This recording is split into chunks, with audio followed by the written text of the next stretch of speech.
السلام علیکم ورحمۃ اللہ، بسم اللہ الرحمن الرحیم۔ ٹرمپ کی جو دہشت ہے اور وہ یہ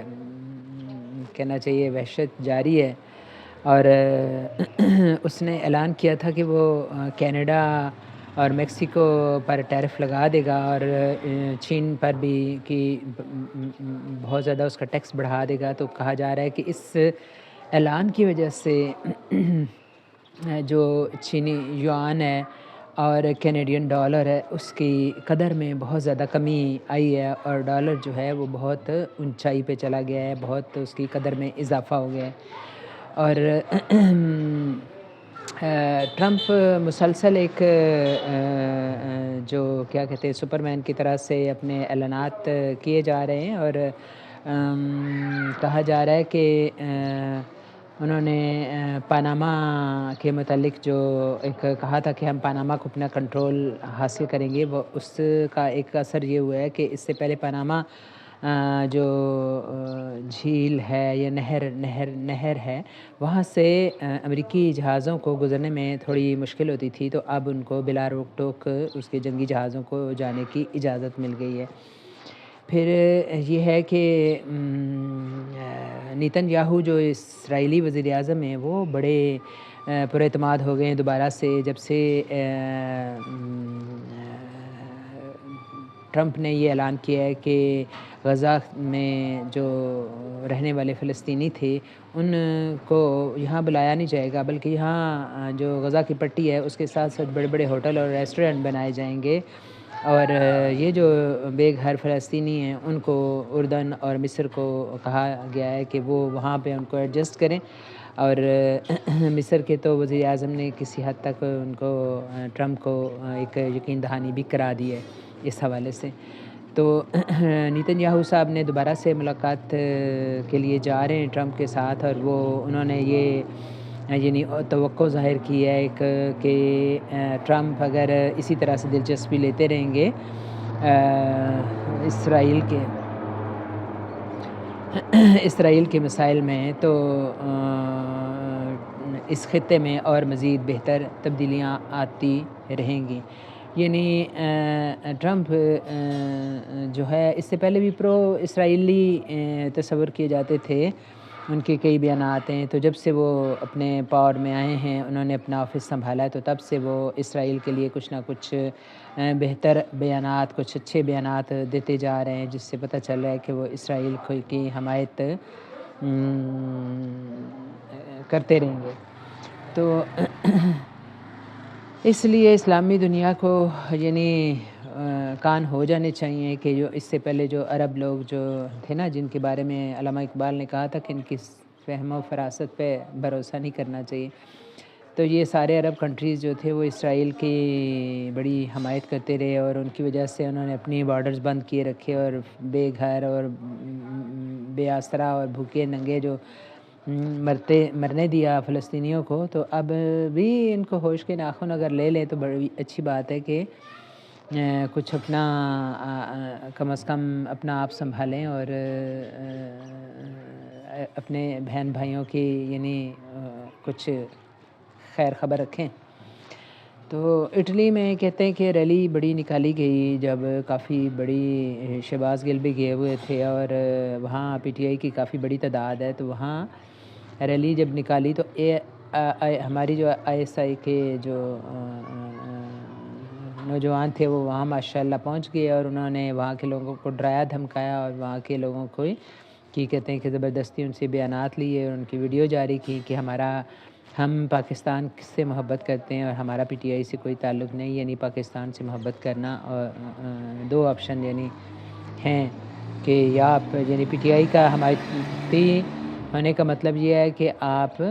پاکستان سے محبت نہیں کرتے، کیا یعنی وہ ہے۔ تو پیکا ایکٹس جو حکومت نے اپنے یعنی سکون کے لیے منظور کرایا تھا، اور اس میں فوج کی بھی اشیرباد شامل تھی، اس نے ان کے سر درد میں اور اضافہ کر دیا ہے۔ یعنی وکلاء برادری، سول سوسائٹی اور جو ہیں صحافی برادری، انہوں نے بڑے زور و شور سے اس کے خلاف جو ہے آواز بلند کرنی شروع کی ہے، کیونکہ ایک سینس بنتی ہے کہ یعنی آپ اس سے پہلے پیمرا کا بھی قانون موجود تھا اور ایون پیکا کا بھی موجود تھا، لیکن اس میں اتنی سختی نہیں تھی، یعنی اتنی زیادہ کہ آپ اس کو 3 سال کی سزا ہو جائے گی، کسی نے زبان کھولی اور اس کو 20 سال آپ 20 لاکھ جرمانہ کر دیں گے۔ یعنی یہ ایک جمہوری کیا ڈکٹیٹر کی بھی حکومت میں اس طرح کے رواج نہیں رہے تھے۔ یعنی بتایا جاتا ہے کہ ضیاء الحق کے دور میں بھی اجتماعی یعنی جس طرح کی جو جگہیں تھیں نا، کہ جیسے حجام کی دکانیں ہو گئی یا کوئی ایسی گیٹ ٹوگیدر کوئی ریسٹورنٹ وغیرہ ہو گئے، تو وہاں چھوٹی سی پٹی لگی ہوتی تھی کہ یہاں سیاسی گفتگو کرنا منع ہے۔ تو لیکن اس طرح سے کوئی پکڑ دھکڑ والی جرات نہیں کی گئی تھی کہ کوئی آپ بولیں گے، یہ تو رشین کمیونزم والی صورتحال ہوگی کہ یعنی کوئی بندہ اگر حکومت کے پسند کے خلاف کوئی بات کرے گا یا فوج کی پسند کے خلاف بات کرے گا تو اس کو آپ 3 سال کے لیے اندر کر دیں گے۔ تو اس کے لیے یعنی کوئی سنوائی والی بھی کمی کوئی چھوڑی گئی ہے گنجائش۔ تو صحافی برادری کی تو ایک انڈرسٹوڈ بات ہے کہ وہ اس کے خلاف نہیں بولیں گے تو کیا کریں گے، ان کا تو جینا مرنا ہی بولنا ہے، اور زیادہ تر بولنا ان کا یعنی اپوزیشن کے ساتھ ہوتا ہے۔ وہ جتنا زیادہ یعنی حکومت کی حمایت کے بجائے حکومت کی یعنی ایک اپوزیشن کا کردار ادا کرے تو ان کو زیادہ پذیرائی ملتی ہے، اور مقصد بھی یہی ہوتا ہے میڈیا کا کہ وہ یعنی حکومت تو کے پاس پاور ہوتی ہے، طاقت ہوتی ہے، اور وہ بعض اس کے لیے خطرہ ہوتا ہے کہ وہ کہیں پاور کے نشے میں کچھ زیادہ الٹے سیدھے کام نہ کر دے۔ تو اس طرح کی جو ہوتی ہیں طبقے، صحافی ہو گئے، اپوزیشن ہو گئی، وکلاء ہو گئے، عدالتیں ہو گئیں، ان سب کا یہ مقصد ہوتا ہے کہ یہ حکومت کو ایک سیدھے ٹریک پہ رکھیں اور وہ کیا مادر پدر آزاد نہ ہو جائے اور وہ عوام کے برخلاف نہ چلے اور وہ اس کے ٹریک صحیح رہے۔ ایون یہ دیکھیں کہ میڈیا ایک تو یہ ہے کہ خبریں ہیں جو آتی ہیں نیوز چینلز پہ آتی ہیں، اخباروں میں آتی ہیں، میگزین میں آتی ہیں، اور ایک میڈیا کا وہ بھی حصہ ہے جو کہ یعنی آپ جس کو انٹرٹینمنٹ ہمارے یہاں تصور کیا جاتا ہے، یعنی فلمیں ہیں، ڈرامے ہیں، تھیٹر ہے۔ تو دنیا کے جتنے ڈیولپ کنٹریز ہیں وہ اس میڈیا سے بہت بڑے بڑے کام لیتے ہیں، یعنی ایجوکیشن کا اور شعور کا، اور ایک لوگوں کے اندر ایک اویئرنیس پیدا کرنے کے لیے بہت بڑا کام لیا جاتا ہے۔ بدقسمتی سے دوسرے اداروں کی طرح سے ہمارا جو میڈیا ہے وہ بھی بلکہ اس سے بہت زیادہ قسم پرسی کا شکار ہے، اس لحاظ سے کہ اس سے اتنا بڑا یہ چینل ہے، یعنی آپ ہالی ووڈ کو دیکھیں یا ایون انڈیا کے جو بالی ووڈ ہے اس کو دیکھ لیں کہ یہ لوگ فلموں کے ذریعے لوگوں کو بڑی بڑی پالیسیوں کی ایک تعلیم دیتے ہیں، حکومت کیا کر رہی ہے، اور حکومت یعنی جیسے امریکہ ہے تو کچھ ہی مجھے تو اتفاق ہوا، کوئی بہت زیادہ تو نہیں دیکھ رکھی میں نے، لیکن ان کی کئی جو چند ایک فلمیں دیکھی ان میں سے بہت ساری ایسی تھیں جس میں افغانستان کے حوالے سے انہوں نے اپنی پالیسی اور افغانستان میں جو حکومت کو امریکیوں کو جو خطرات درپیش تھے اور کہ جن جن مسائل کا وہ سامنا کر رہے تھے ان کو بڑی ہی یعنی ڈیٹیل کے ساتھ انہوں نے بہت یعنی وہ فلمایا گیا تھا افغانستان کے اندر، اور وہاں کے جغرافیائی اور وہاں کے سیاسی حالات جو تھے وہ دکھائے گئے تھے۔ تو اسی طرح سے جو انڈین موویز ہیں بہت ساری وہ سبجیکٹیو ہیں اور وہ بہت ساری انڈیا کی پالیسیوں کو ظاہر کرتی ہیں۔ مثال کے طور میں فنا کا ذکر کرتی ہیں جو ابھی تھوڑا عرصہ پہلے ہی ریلیز ہوئی، یعنی 22 سال جو ہیں وہ میرے خیال میں ایک تاریخ میں اتنے کوئی بہت بڑی مدت نہیں ہوتی۔ تو یہ جو فنا مووی تھی اس میں کشمیر پالیسی کو میں سمجھتی ہوں جتنی انہوں نے اپنے طور سے یعنی جو ان کی سیاست کے یا ان کی پرسپیکٹیو کے مطابق ہونی چاہیے کشمیر پالیسی، اس کو انہوں نے بے پناہ تفصیل کے ساتھ اور بہت ہی عمدہ طریقے سے انہوں نے پیش کیا۔ اور ایک اور مجھے اس میں جو میں امریکی اور انڈین جو ہیں فلمیں، اس میں مجھے جو اچھا لگا کہ وہ ایک عوام کی سطح کو جا کے ٹچ کرتے ہیں، یعنی ہماری فلمیں جو ہوں گی یا ہمارے ڈرامے ہوں گے موسٹلی بڑے بڑے امیر کبیر جو ہے وہ لوگوں کو بیان کریں گے، ان کا رہن سہن اور اس سے متاثر کریں گے اور ان کی غمیاں اور خوشیاں دکھائیں گے. لیکن یہ لوگ ایک نچلے طبقے تک جو ہیں ان کی غم اور خوشی کو بیان کرتے ہیں، ان کے مسائل کو بیان کرتے ہیں اور کیا کیا انہیں مسائل ہیں زندگی میں اور ان کا حل کس طرح سے ہو سکتا ہے. نہیں، سب سے پہلے تو اویئرنیس ہے نا، تو یہ چیز ان کی فلموں میں. لیکن ہمارے ہاں یہ چیز بالکل نہیں ہے. ہمارے ہاں وہی چاٹ مسالہ 12 مسالے کی چاٹ بنا کے تو اس کو پیش کر دیا جاتا ہے عجیب و غریب. یعنی آپ اس کو یعنی آپ بے چین سے ہو کے اٹھتے ہیں کبھی آپ دیکھیں بھی تو ہالی ووڈ کا تو خیر بہت ہی اونچا معیار ہے کہ وہ بہت ہی زیادہ اس کو یعنی ایستھیٹکس آپ کی حس کو بیدار کرتے ہیں اور اس کی تسکین کے لیے بہت کام کرتے ہیں. اور چھوٹے چھوٹے سبجیکٹ کو وہ لے کے تو بہت ہی اچھا جو ہے نا اس کو ایلیبریٹ کرتے ہیں. تو یہ ایک بہت بڑا یعنی میڈیا صرف خبریں دینے کا کام نہیں، وہ ایک ہماری پوری سیاسی زندگی اور معاشرتی زندگی میں ایک بہت ایک اہم ستون ہے. جو انٹرٹینمنٹ میڈیا ہے وہ بھی. تو ان سب کے اوپر اگر آپ قدغنیں لگا دیں گے تو کس طرح سے یعنی یہ ہم ایک معاشرہ اٹھنے کی ایک تعبیر کوئی سوچے گا. میں اب بہت پہلے کی بات کرتی ہوں کہ یعنی جب ہم قائد اعظم کی سوچتے ہیں نا، قائد اعظم کی جب ہم حیات کا یعنی جب انہوں نے مسلمانوں کی قیادت سنبھالی تو اس وقت وہ اتنے نوجوان تب بھی نہیں تھے، تو پھر بیمار بھی تھے وہ.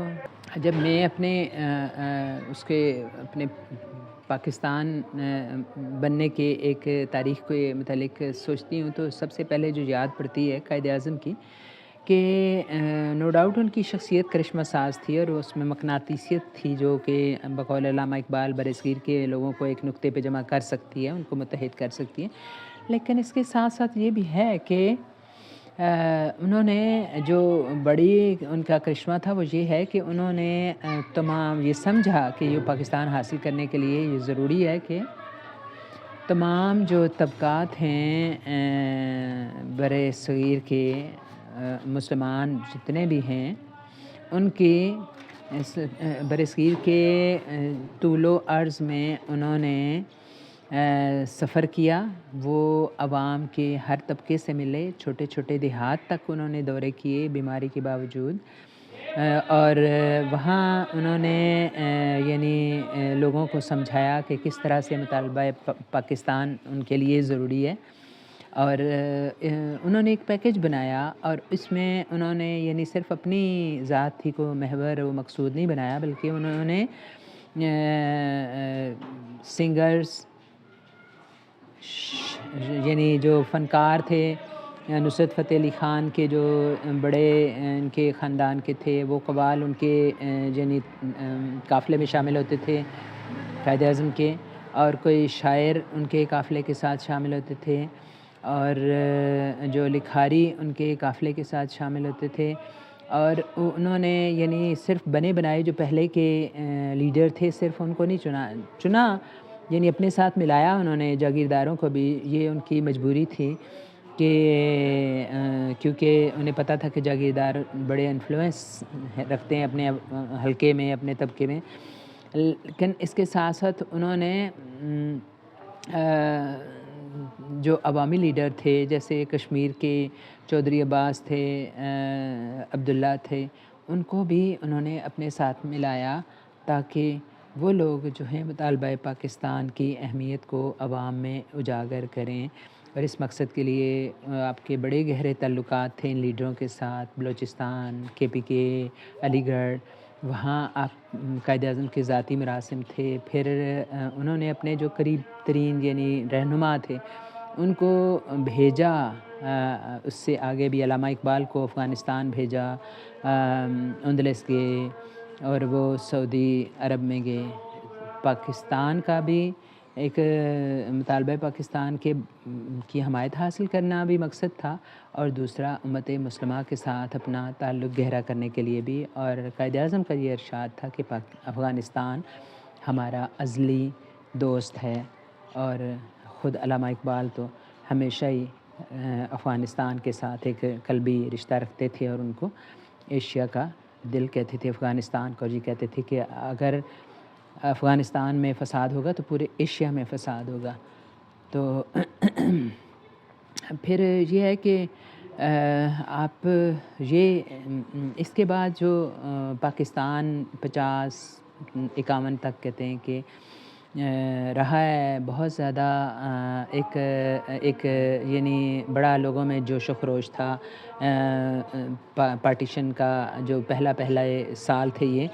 47 میں پاکستان آزاد ہوا، اور کہتے ہیں کہ ایون 60-65 تک ایک یہ جوش و خروش موجود تھا، اور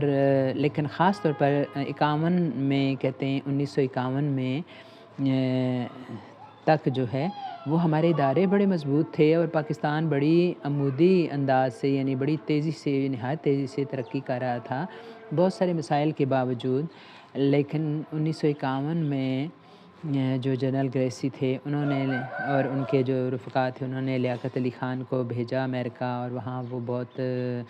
29 دن تک رہے، اور انگلینڈ میں اور کینیڈا میں وہاں کی سیریں کرتے رہے میاں بیوی، اور پیچھے سے ان کے جو ایک پلان تیار ہوا کہ ایک فوجی حکومت کو ان کی الٹرنیٹ اس کا بنانا ہے پاکستان میں، اور یہ زمین ایک ہموار ہوئی۔ پھر یہ ایک دم سے تو نہیں ہو گیا، لیکن چند سالوں میں ہی جو ایوب خان تھے وہ بڑی مضبوطی سے اس کے چیف مارشل ایڈمنسٹریٹر ہو گئے، اور مارشل لا کا نفاذ ہو گیا، اور پھر کہتے ہیں کہ امریکی ایڈ IMF کی ایڈ بھی ان کو پرسویڈ کیا گیا کہ آپ لیں تاکہ آپ کا ملک بہت تیزی سے ترقی کرے، اور بظاہر ہم دیکھتے ہیں کہ کچھ ڈیم بنے، کچھ زرعی اصلاحات بھی ہوئیں، اور کچھ پاکستان نے ترقی کی، لیکن وہ کیا کہتے ہیں قرض کی میں کا کب تک نشہ رہے گا۔ بہت ہی جلد ہم لوگ جو ہے نا IMF اور اس کے دوسرے اداروں کے جال میں پھنستے گئے، اور جس طرح کہ ایک انسان یا ایک فیملی کبھی قرض کے بل پہ اپنا اٹھان اس کے اندر نہیں آ سکتی، اسی طرح سے ہمارا ملک بھی جو تھا اس کی جو ترقی کا گراف تھا وہ بہت تیزی سے نیچے آنے لگا، اور پھر تاریخ آپ کے سامنے ہے کہ کس طرح سے ہم پہ در پہ ماشاء اللہ کی ایک قید میں آتے گئے، اور اس وقت تو بظاہر لگتا تھا کہ یعنی جیسے ایوب خان کے دور میں بھی اور ضیاء الحق کے بھی اور مشرف کے دور میں بھی کہ ہاں بڑا تباہیاں ہو رہی ہیں، بڑی ترقیاں ہو رہی ہیں، لیکن جب تاریخ اپنا فیصلہ سناتی ہے نا 20-30 سال گزرتے ہیں تو پھر ایک آئینے کی طرح بات سامنے آ جاتی ہے، اور پتہ چلتا ہے کہ کوئی ترقی نہیں ہوئی بلکہ تباہی ہوئی ہے ہماری غیرت کی، ہماری حمیت کی، اور ہمارے جو ترقی تھی۔ تو اب یہ ہے کہ جمہوریت کا یہی کہتے ہیں کہ علاج مزید جمہوریت ہے، تو اس جمہوریت کے گلے پہ یہ پیکا جو ایکٹ ہے یہ ایک چھری پھیر رہا ہے، مسلسل پھیر رہا ہے، اور کس حد تک ہم اس کو ریورس کر پائیں گے اور کس حد تک ہماری جو ہے عزت اور حمیت کی ہم تحفظ کر سکیں گے، یہ آنے والا وقت بتائے گا، اور لوگوں کا جوش و جذبہ بھی۔ فی الحال تو یہ ہے کہ ایک مایوسی ہے اور کنفیوژن کی ایک دبیز چادر ہے جس نے ہمارے ملک کے طول و عرض کو لپیٹ میں ایک روشنی کی کرنیں ہیں لیکن بڑی مدھم سی ہیں، اللہ کرے کہ وہ بڑی تیز ہو جائیں اور ہم بھی کوئی آزادی کی صبح دیکھیں۔